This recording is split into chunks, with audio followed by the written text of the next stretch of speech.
一辆露营车，3个旅行的意义。我们的巴尔干半岛露营车之旅是一趟同车异梦的旅程。爸爸去追酒，妈妈去追梦，我则去追猫。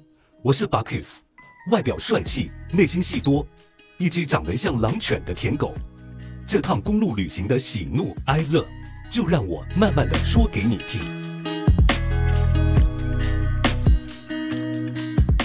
爸妈说这是梦想之旅，但我只记得旅程的一开始，雨一直下个不停，我们只好全部挤在狭小的车内空间里，热风啊，快把我吹成肉干。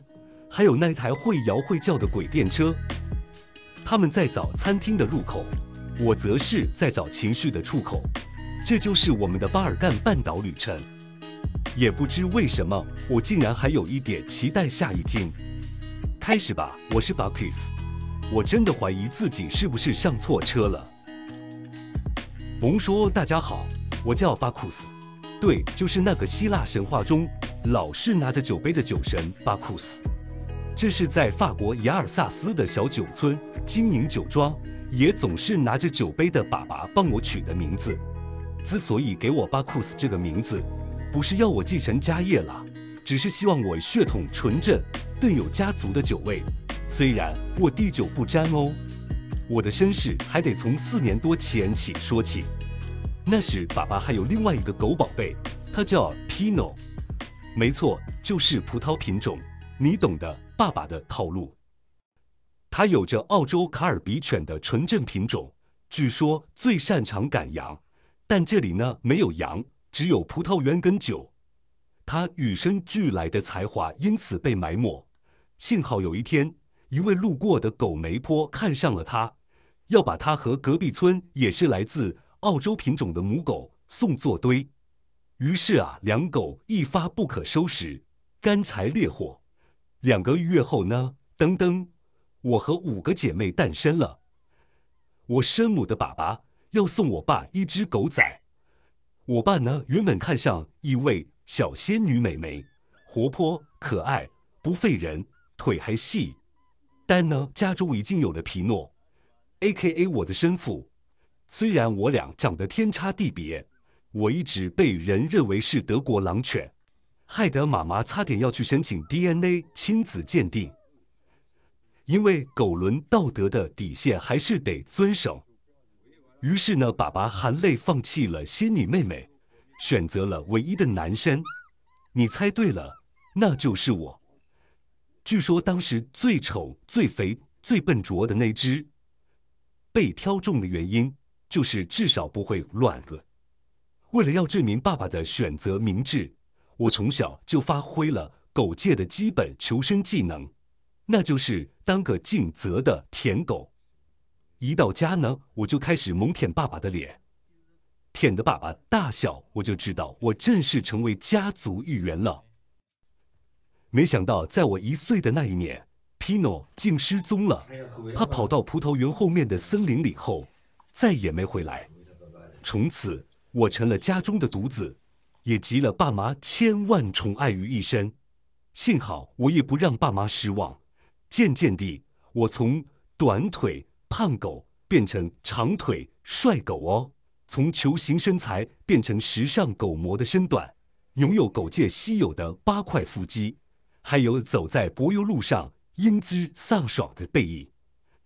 我现在4岁半，正值狗界青壮年期。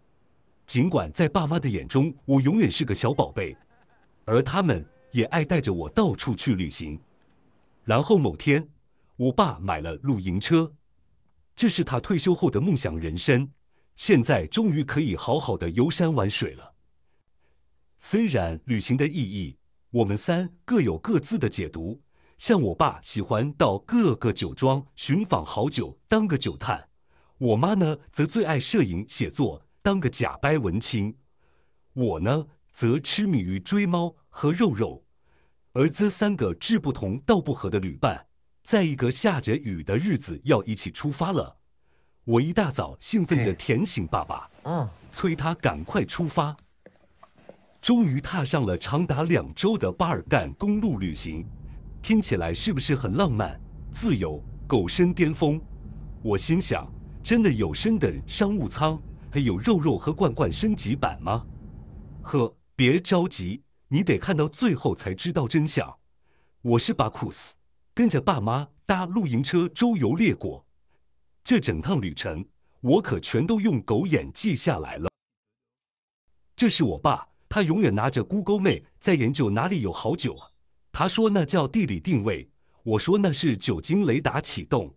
有好酒好粥是他旅行最大的动力。这个是我妈，她手机和相机永远都充饱了电，她有手机没电恐慌症，电量掉1%，她的心跳就飙1%。对了，恕我把她马赛克。她说人怕红，猪怕肥，她不想被人叫做最美露营主妇，这会让人只专注她的外貌，进而忽略了她的文青特质。可是我觉得，其实不是怕红，而是怕。出发前看着爸妈搬的大包小包进露营车，我只关心我的狗粮和肉肉。确认都有上车后，我也钻进爸爸打造超级宽敞的后座专属空间。虽然我比较想和妈妈换位子，坐副驾黏着爸爸，但我不会看地图和放音乐，所以只能放弃喽。这次的巴尔干半岛露营车之旅行程为15天。我们计划从奥地利、匈牙利一路向南到塞尔维亚、波舒尼亚、克罗埃西亚，最后到斯洛维尼亚，再回到法国。第一天先在奥地利的豪森过夜，阴雨绵绵下，多瑙河呈现阴暗的绿灰色，完全不符合妈妈的浪漫标准，让妈妈边拍照边叹气。只身我的蓝色多瑙河呢？还好。爸爸还是有成功的找到酒庄，还品尝了葡萄酒。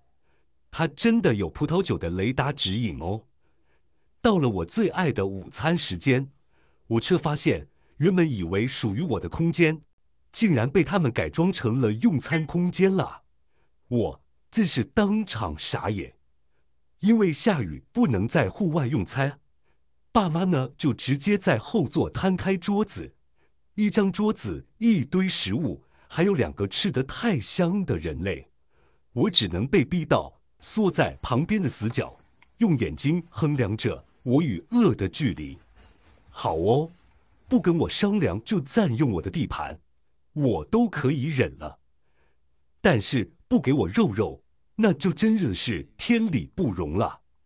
于是我开始流口水，开启卖萌的模式。垂耳朵，装可怜，甩尾巴，看爸爸能不能心软。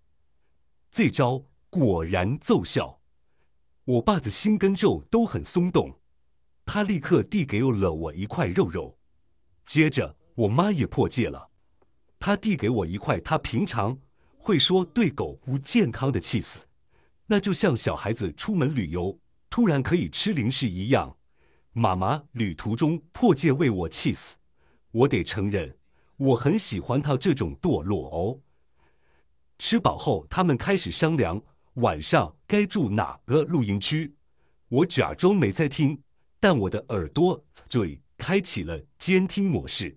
我听到了3个关键词：狗、猫、鹿。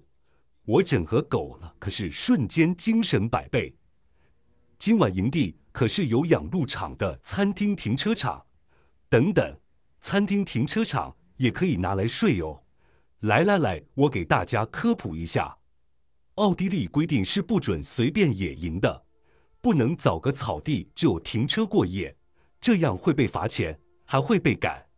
所以呢，除了正式的露营区之外，也出现了一种神秘的营地，那就是有很多的酒庄餐厅或农场，开启他们的斜杠人生。把后院变成露营车停车场，不但附水电、厕所，有的还有附淋浴，可以洗个热水澡哦。1个晚上差不多20欧。这些地方在专用的 APP 上都可以找得到，还会附上评论和照片，超级方便。所以第一晚呢，妈妈呢就找了一个有鹿场的餐厅营地，也顺便在餐厅用晚餐。而我的脑中还停留在鹿肉味道的幻想中，我幻想着明天能够跟鹿赛跑，顺便闻闻鹿的屁股，看味道有多香。但这时呢，我爸的一个动作，直接把我从美梦中拉回现实。我看到他又在乱动我的地盘啦。不过这次不是餐桌，而是他准备把后座椅呢摊平成一张床。只见他这一慢动作，会很慢，是因为他还是个露营车小白嘛。操作着跟变形金刚一样复杂的座椅，他边看手册，边将座椅转来转去，然后再用屁股蹭来蹭去。当座位终于奇迹似地延长成一张床时，爸妈高兴地欢呼起来，我却想哭却哭不出来，因为结局是我被挤出去了。那张展开的床占据了整个后车内的空间，我只剩前座和床尾之间那仅可塞牙缝的小小缝隙。瞬间我的待遇从商务舱降到经济舱，还是联航的那种等级。我被迫挤在狭窄的角落，我的大长腿无处安放，他们还从我身上跨来跨去，完全忽略我的存在。我真的是宝宝油裤，宝宝说不出。正当我打算委屈地蜷缩起来啃自己的尾巴时，我看见了妈妈突然散发着圣母光，给了我一个可以跳上床吧的讯号。我感动地翻身进床，哇，被棉被接住的感觉真好，谢谢妈妈，今年不但为我吃 cheese， 晚上还大发慈悲地让我上床睡觉。但是我还是要说，我还是比较喜欢爸爸哦。谁叫你都不让我舔你的脸，说什么很恶心？你怎么不去跟全世界的狗解释一下？你不知道舔脸是我们对爱的表达吗？隔天一早，我被鹿的嘶吼声吵醒，打开窗帘一看，我和一群鹿隔着铁网相望。我以为今天可以追着鹿跑呢，结果发现有栏杆围着，而我这边也没自由。我的逐鹿梦碎了。我目睹这个鹿场呢，仅有一只雄鹿被一群雌鹿包围着，就像陆版的《甄嬛传》正在开播。让我这只还没交过女友的单身狗，只能默默羡慕啊。今天我们要跨越奥地利边境，前往匈牙利的布达佩斯，总共有半天的行车日程。早餐过后呢，我重返我的商务舱宝座。我一躺下，正准备舒舒服服的睡个觉，却发现我的豪华坐席开始加热。明明是10月初秋，为什么热得像是被放进了火锅？原来车后方的出风口正在释放热气，空气灼热的像是在洗三温暖。我热得小脱毛，但我没办法，我只好默默地往前挤。我一屁股呢一路蹭到了前座，试图发出来自狗狗的求救暗号，但我爸妈呢完全无感，他们正愉快地讨论中午要吃什么。我心想，如果这个问题不解决，今天中午可能吃的就是我喽，因为我的狗身即将被烘干成肉干。还好热风慢慢地吹照前座，终于妈妈察觉事有蹊跷，往后一看，脸色大变，因为后座的出风口温度正显示着29度。他开始慌张地乱按一堆按键，但什么都没用，热气照吹不误。最后爸爸只好停车，翻出了行车宝典，乱按一通，总算关掉了热伏，终于把我从烘烤模式中救了出来。下午我们抵达布达佩斯，市区当然没有露营车营地，所以我们改找近郊的旅馆停车场，15欧元一晚，有干净的厕所，位置也还不错。因为旅馆门口就有电车站，可以直接搭电车进市区。爸妈看起来非常满意，我一开始也觉得不错啊，想说这会是一趟愉快的城市探险。但一上车后，我整只狗都不好了。那车看起来比我的阿公还老，摇摇晃晃的，还会发出空空空的声音，吓得我中午吃的肉差点喷出来。另外，每当有人靠近我爸的脚边，他就得帮我戴上嘴套。但我心里真的很委屈呀，我不会咬人，我只会舔人哦，甚至舔到你怀疑人生。而最恐怖的是，只要车门一开，电车就会发出咔啦咔啦的巨响，更是吓坏了我。我感觉苗头不对，迅速钻进爸爸的座位底下，准备进入精神防卫模式。但爸爸超淡定，悠哉地看着窗外，心里在想晚上的美食和美酒。妈妈呢，则拿了手机狂拍，说这电车古董感十足，气氛超美，超好拍照。她的赞叹声一波接一波，而我则在椅子下面瑟瑟发抖。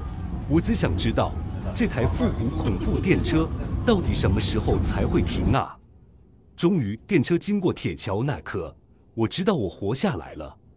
我们在中央市场站下车，结束了我狗生中最震撼的乘车体验。我又恢复了我的飒飒英姿，昂首阔步，开始嗅闻四周。我得快速了解这座城市的狗文化了，才看一下狗界的翠，顺便看看哪里能够尿个几好。我们来到妈妈网络上找的餐厅，听说这是排队名店，进门才知道，这间店根本是纸片海洋，墙壁呀、天花板全部贴满了便条纸。这里的客人会把留言写下来，或是画下来，然后贴的到处都是，感觉就像是我家的草地全是尿味一样，到处都有人类的气息。除了纸条之外，地上还铺着麦草，还有花生可以剥着吃。重点是那花生壳呢，就可以豪迈地丢在地上，搞得整家店像是花生季现场。爸妈呢点的最道地的匈牙利牛肉汤，我原本以为只是喝汤，结果根本是一锅肉集合场，香到我的鼻孔内爆。他们吃得好开心，我蹲在桌下，默默地等待奇迹，等待他们手滑不小心掉块肉下来。结果呢，居然一块都没掉。他们惜肉如金，完全没考量我，真的很过分。我只能在满地麦草和花生痕中望梅止渴。不对，望肉止欲。我的狗生又一次的空虚收尾。吃饱饭后，他们说要散步。当晚夜色很美，气温刚刚好，于是我们走到多瑙河畔，开始城市旅游最浪漫的一段。妈妈说这里的夜景超美，爸爸开始自拍，拍河景，拍建筑。我呢，则是专心盯着对间那只猫，我的眼神像雷达，锁定目标。我只想问，那只猫会不会过来，或是我可以冲过去吗？只要牵绳断掉，我就立刻起飞。问题是，爸妈就是不给我机会。人生很难，狗生更难啊！尤其是当你无法尽情追猫时。尽管布达佩斯有很多桥，但没有一座通往我梦想中可以自由追猫的桥啊！下一集我们继续布达佩斯之旅，而我成为路过大妈们的团宠，他们都跑过来摸我，猛夸我可爱，还问我是不是混了德国狼犬。我们本来预计要从匈牙利南下前往塞尔维亚，结果竟然出了大事，妈妈在边境被拒绝入境。什么狗护照也救不了他了，爸妈只能当场打道回匈牙利。我坐在车上一脸问号，心想：所以午餐到底要吃哪一国的？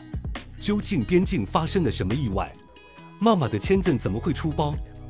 爸妈的心情会不会崩溃？而我会不会终于追到猫？敬你收看下一集。我是巴库斯，我外表帅气，内心戏超多。是这趟旅程中最有演技的狗。